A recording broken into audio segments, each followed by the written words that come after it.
Morning, everyone. I am back with our reading from the Diary of St Faustina. I am, I look pretty much like a hot mess. This morning I'm just having issues, so bear with me. Um,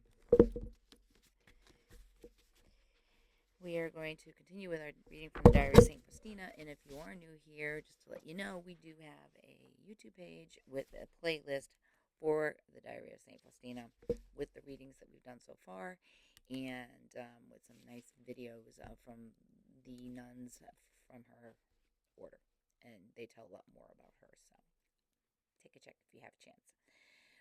Let's continue on where we left off yesterday. When the Lord Himself wants to be close to a soul and to lead it, He will remove everything that is external.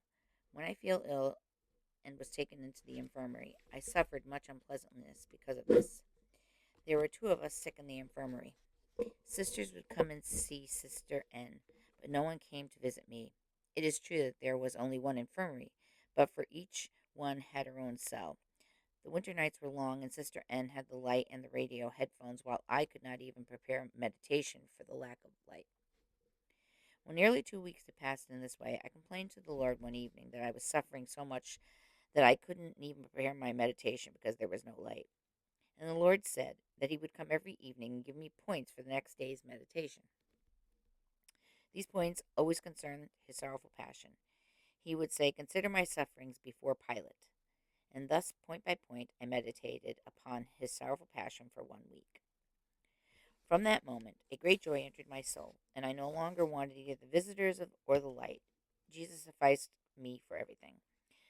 The superiors were indeed very solicitous for the sick, but the Lord ordained that I should feel forsaken. The best of masters withdraws every created thing in order that he himself might act. Many a time I experienced such sufferings and persecutions that Mother M, probably Mother Margaret herself, said to me, "Sister, along your path of sufferings, just spring up out of the ground. I look upon you, sister, as one crucified, but I can see that Jesus has a hand in this. Be faithful to the Lord." I want to write down a dream that I had about St. Teresa, the child of Jesus. I was still a novice at the time and was going through some difficulties which I did not know how to overcome. They were interior difficulties connected with exterior ones.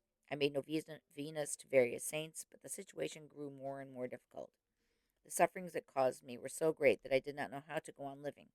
But suddenly the thought occurred to me that I should pray to St. Teresa, the child of Jesus. I started a novena to this saint because before entering the convent I had a great devotion to her. Lately I had somewhat neglected this devotion, but in need I began to pray with great fervor. On the 5th day of the novena, I dreamed of St. Therese, but as if she was still living on earth.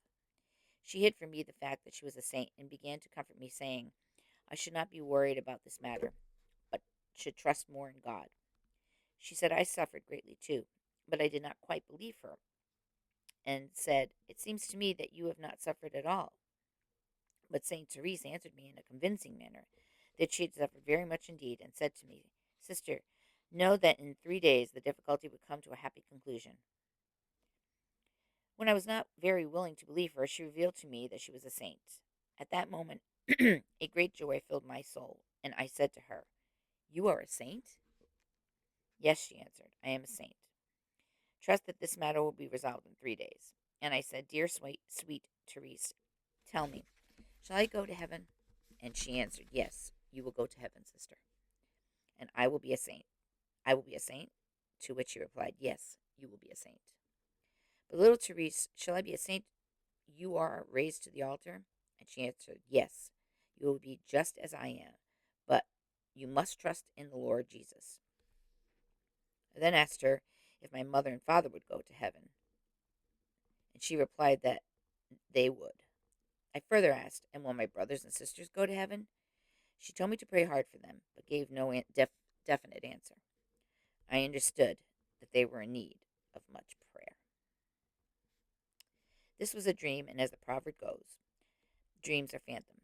God is faith. Nevertheless, 3 days later, the difficulty was resolved very easily, just as she had said. And everything in this affair turned out exactly as she said it would. It was a dream, but it had its significance. And we're going to leave it there for today. That's quite interesting. Imagine something like that being able to happen to you. Like, wow, you know.